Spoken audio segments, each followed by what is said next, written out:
Greetings and salutations, friends. I am Numithrander, and we pick up once again in Traveler's Tales Anthology chapter. So let's have a gander. Well, we've visited a number of people. Looks like we have some that might be all the way off in Inazuma, like Kokomi here. But a good chunk of these are still in Liyue and in Mondstadt.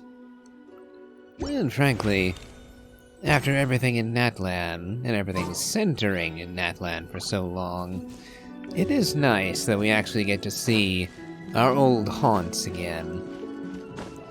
To visit Liyue and Mondstadt again after so long is quite pleasant. Oh, there you are. Almost ran you over, boy. Oh, how do you fare, Xingqiu?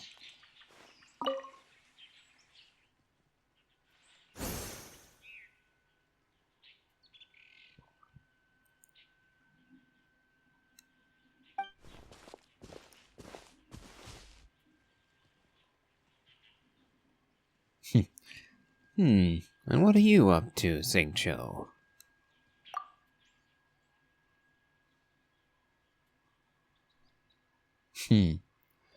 Or at least you want me to believe so, as I know you've been reading instead.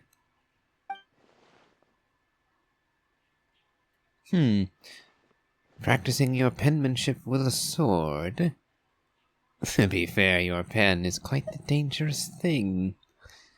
Still, would you ascribe to the notion that the pen is mightier than the sword?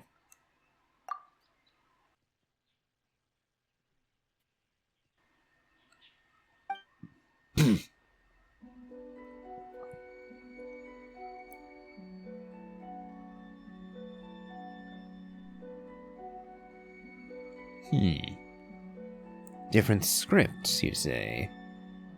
Is that the difference, for instance, between regular English and, cursive English?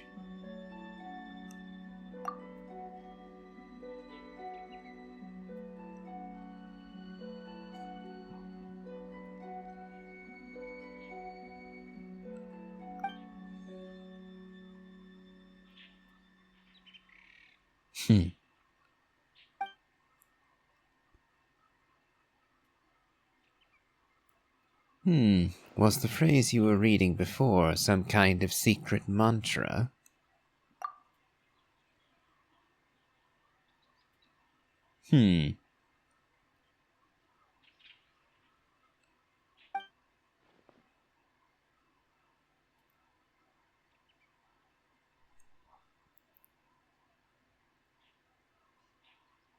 Impressive.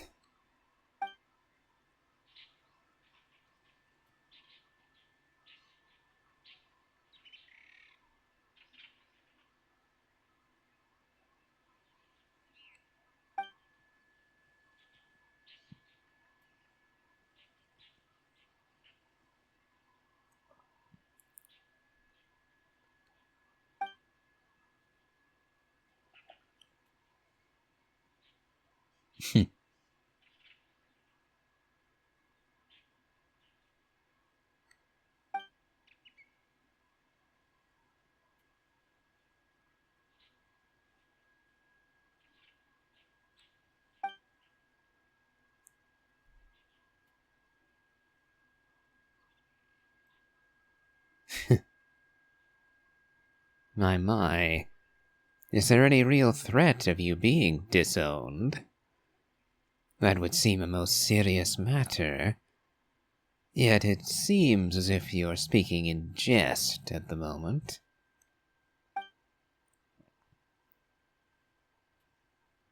I suspect he was just reluctant to leave the book in your hands, and that you just really didn't want to practice.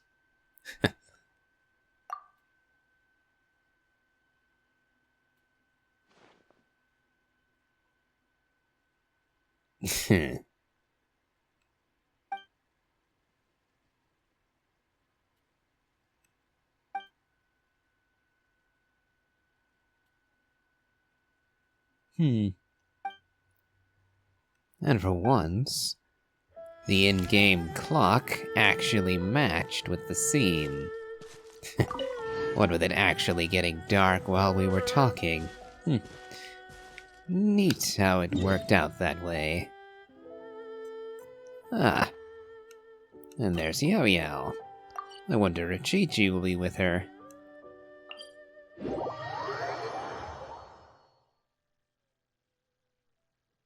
Perhaps this will be their sojourn in Chinza. Have you ever seen these stickers on my... Perhaps this will be their sojourn in Chinza.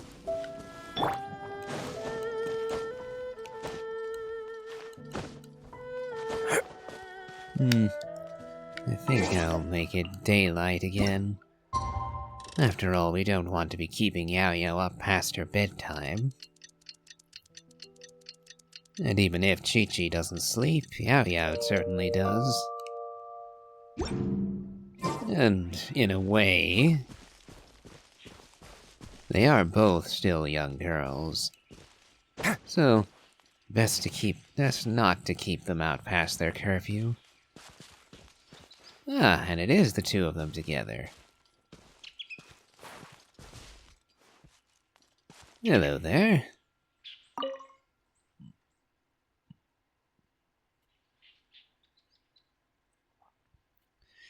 It is a gorgeous view, although I've certainly seen better.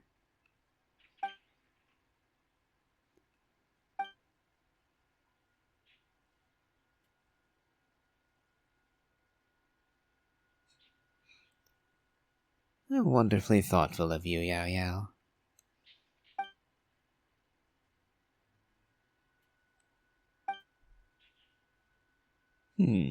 But...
I wonder...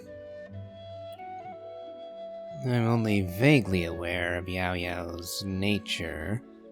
If she is an adeptus and not merely a student of one, then Yao Yao might be immortal. Or at least, she won't be dying anytime soon. Centuries or millennia yet ahead of her, but Chi-Chi might be genuinely immortal. She'll never die, because she is kind of dead already.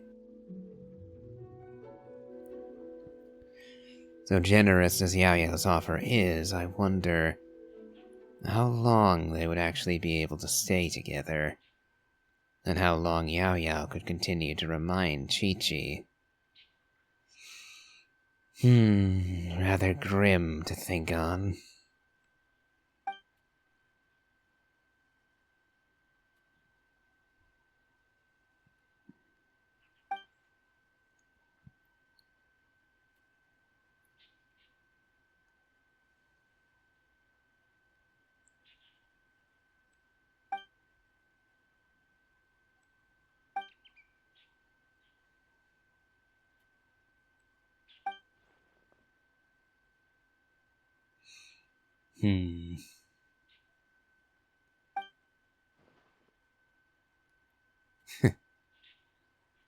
Well, good of you to second guess it, I suppose.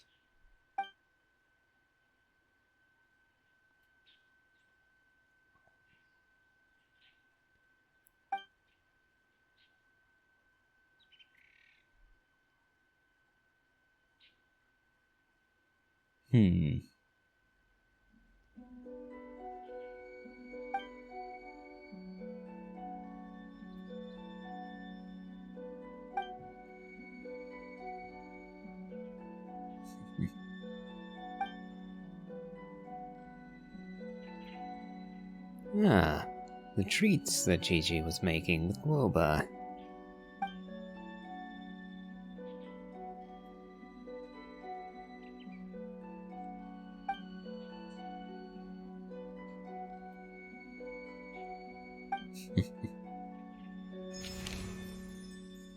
Well, I would say that was a mix of bitter and sweet.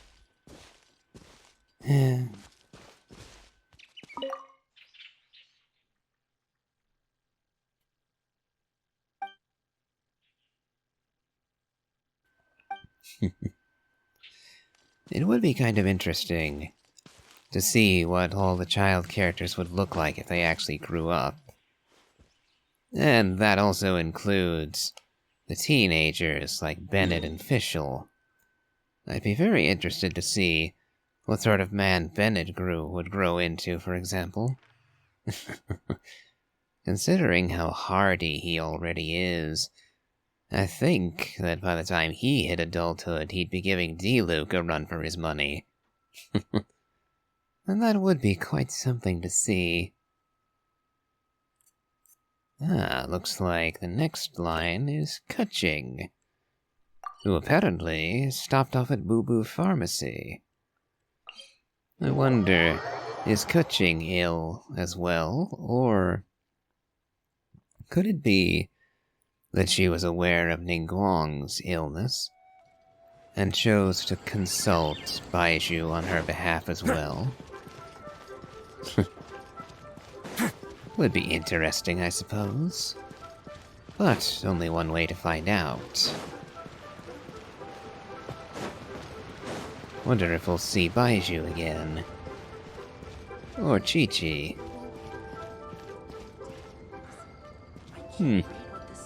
Nope, looks like only Kutching.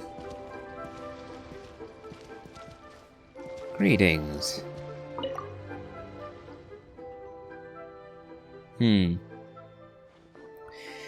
I believe he might still be at the Jade Chamber.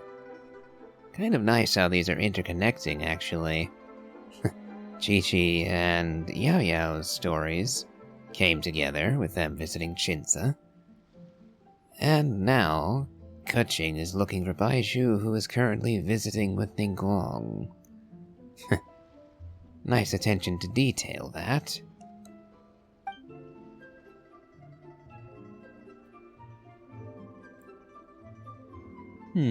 I came over because I saw you were here. How are you faring, Kutching?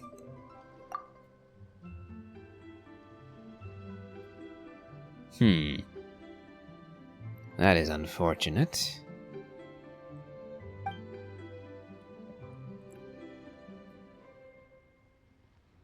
Should you be on your feet now, then? Typically, these sorts of things are best handled by rest and keeping your weight off of the injured limb.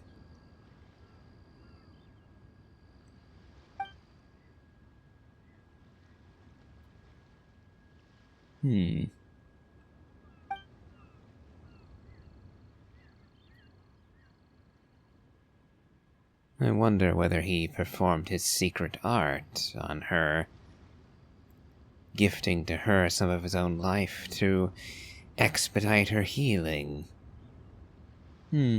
Are you certain that you're fine now? After all, what brings you here? Did you come to ask for further assistance, or to thank Dr. Baiju, perhaps? Ah.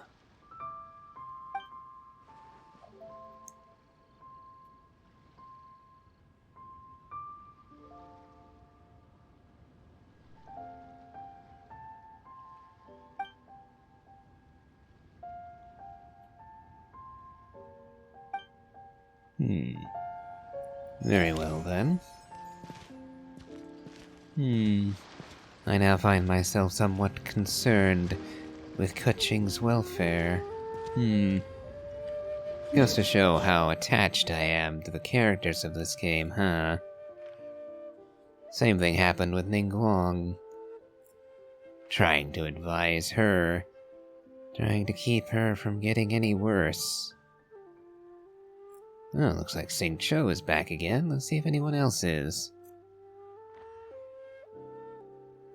I suppose that's the one downside to this. There's no telling where exactly I will find people.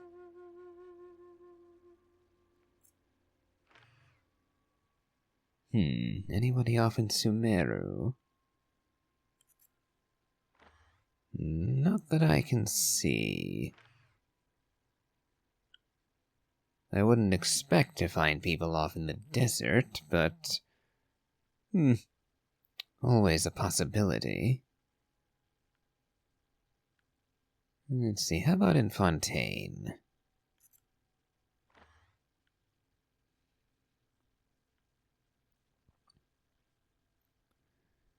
Nope. Let's dart all the way over to Inazuma. Ah, and I was right, Kokomi is here. And she might be the only one considering. But we'll save a trip to Inazuma for later, I think. For now, let's stick to Liyue and Mondstadt.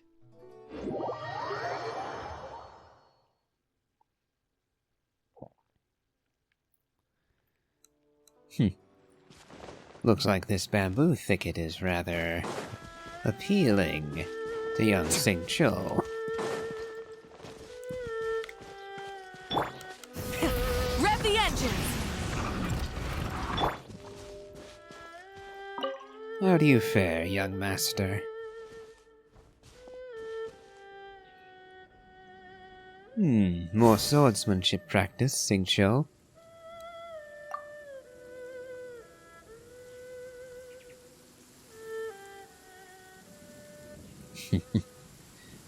Did your brother end up reclaiming his book? And you might want to hide the current one to keep it out of this rain.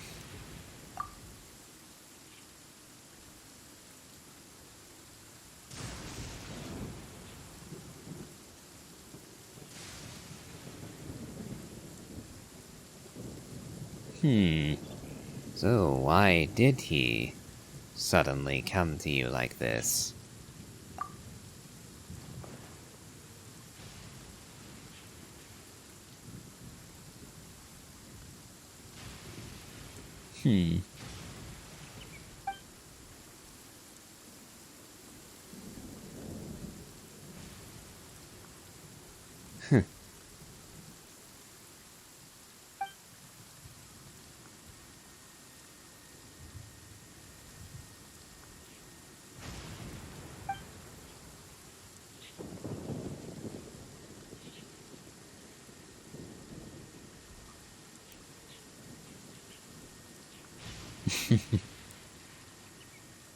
Yes, there are some unpleasant tasks for all of us, I'm afraid.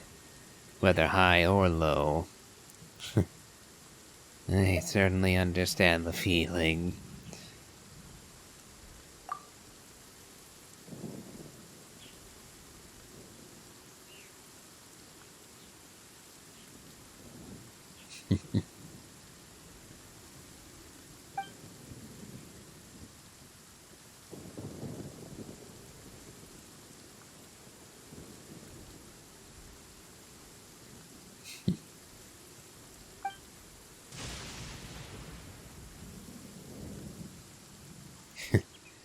And what enlightenment have you gained, perchance?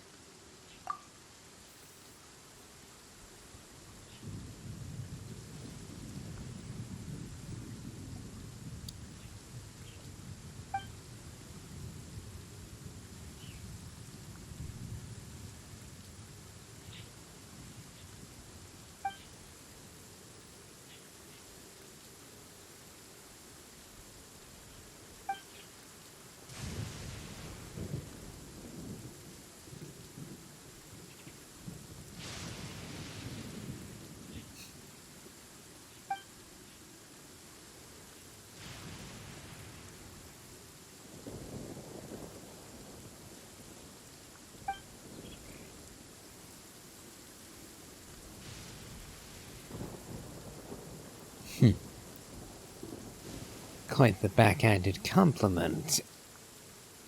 You can barely tell it's criticism.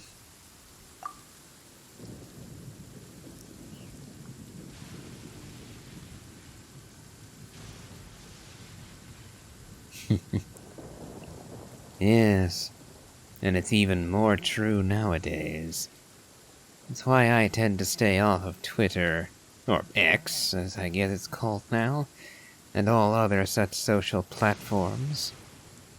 Far too easy to let something slip in places like that, and the results can be disastrous depending on what you say, and whether anyone cares to dig it up. Because it will always be there.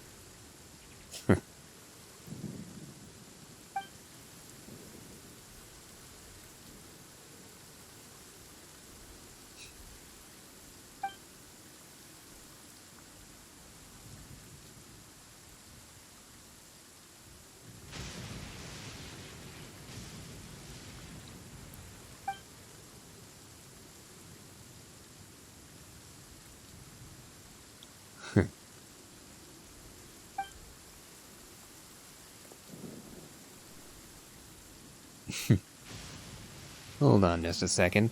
Wasn't the point to use swordplay as a way to transition to calligraphy practice?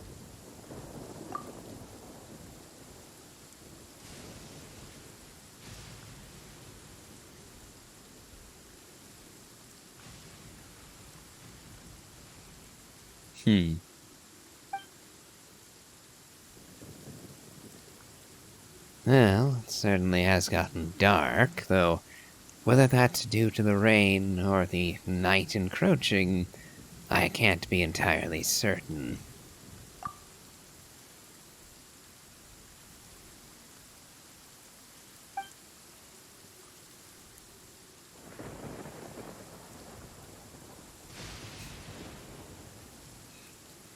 Perhaps I shall.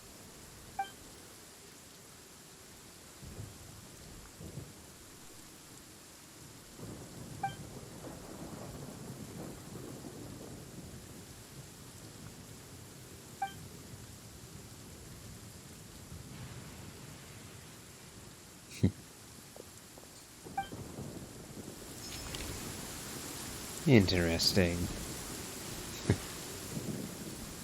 I almost feel that particular interaction might have taken a different tone if it had been Lumine rather than Aether here.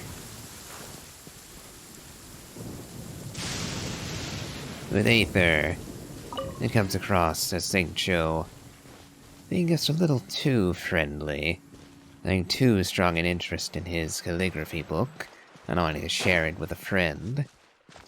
Whereas with Lumine, it might almost have taken on a romantic angle.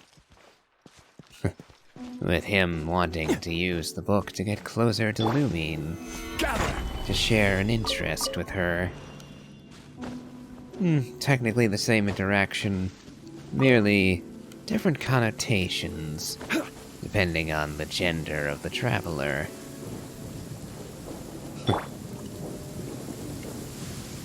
Well, that's my interpretation. As I said before, I don't think any of the cast in this game are actually romantically involved. There are certainly hints, here and there, inclination, between cast members. But it really isn't the sort of game that leans into those sorts of things.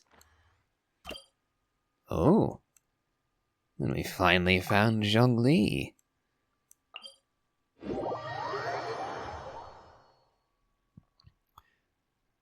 I'm curious to see what he thinks of these matters. And in fact, we're at the theater. The theater where the last lantern rite ended. The after party was had here, with Hu Tao and her friends coming back alive, celebrating her successful return from the borderland. And enjoy a nice meal. Hail, Zhongli. How do you fare? Consider choosing another transportation plan.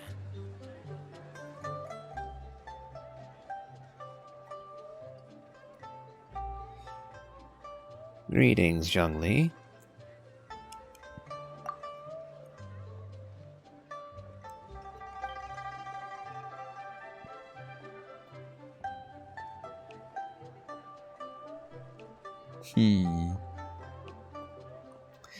Knowing you, old is truly old, friend.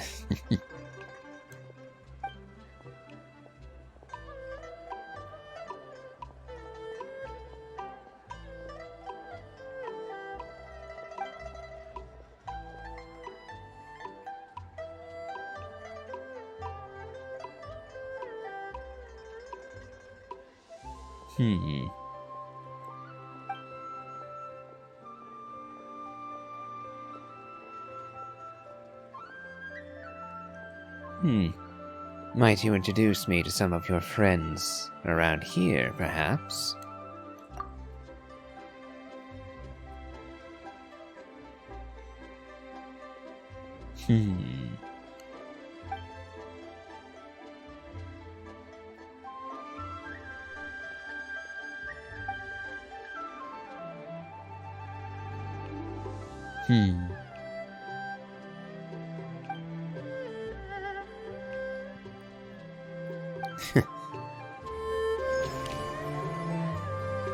Admittedly, a bit less substance than I would have liked.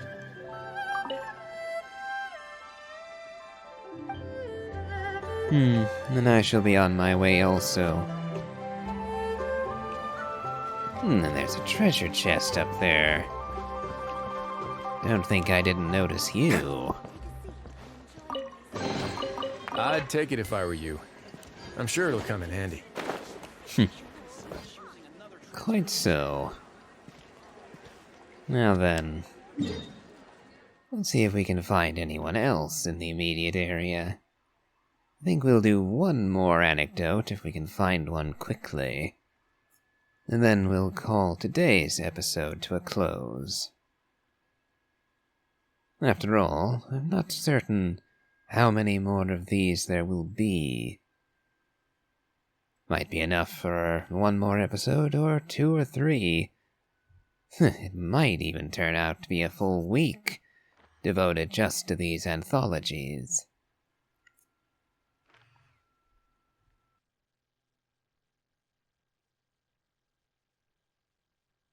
And there we go, Noelle. Noelle shall be our last visit for today.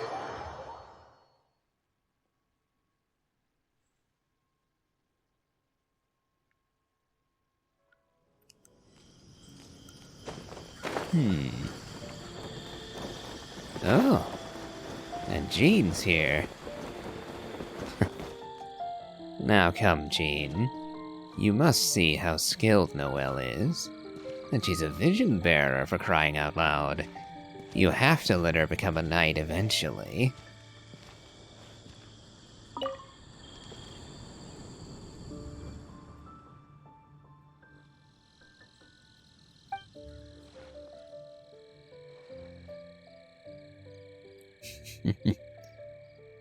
Greetings, you two.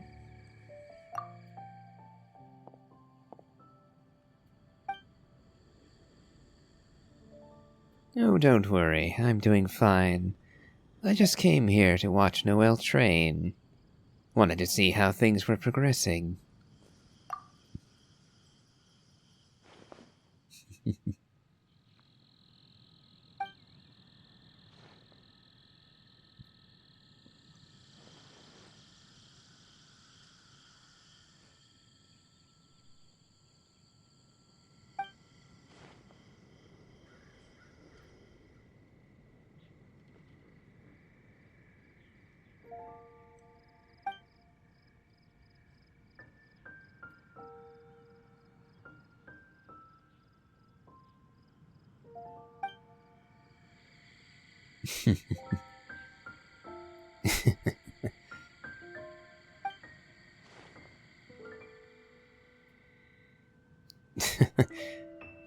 Is that what got your attention, Jean? A sword comes sailing into your office? Ay ay. Noelle doesn't know her own strength, apparently.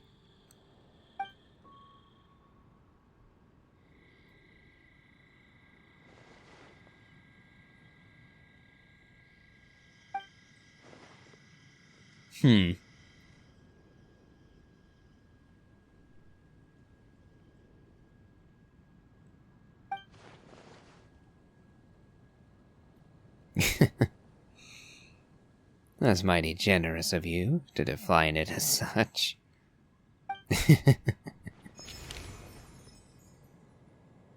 A pleasantly humorous note to end on.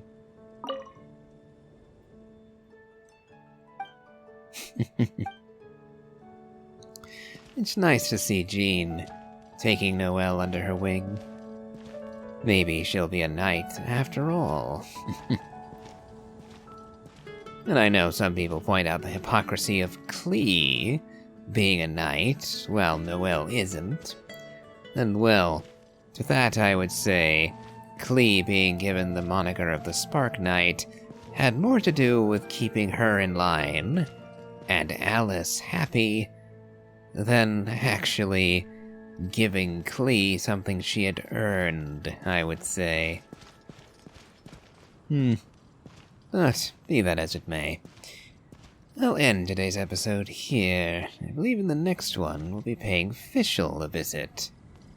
If I'm seeing that icon right, anyway. But, for now, if you've enjoyed this, please remember to leave a like, comment, and subscribe. Do check out my Elden Ring Let's Play, as well as my playthrough of the Genshin Impact main story. Do remember to hit the bell to keep up with notifications, as I do publish one video a day Monday through Friday. And... That's quite a crowd over there. Is someone doing a performance? Let's go see! Oh, I forgot about that. Nope, not doing that. Oh, I'd forgotten. That's another event I have to record at some point. Not today. As I was saying, have a nice day.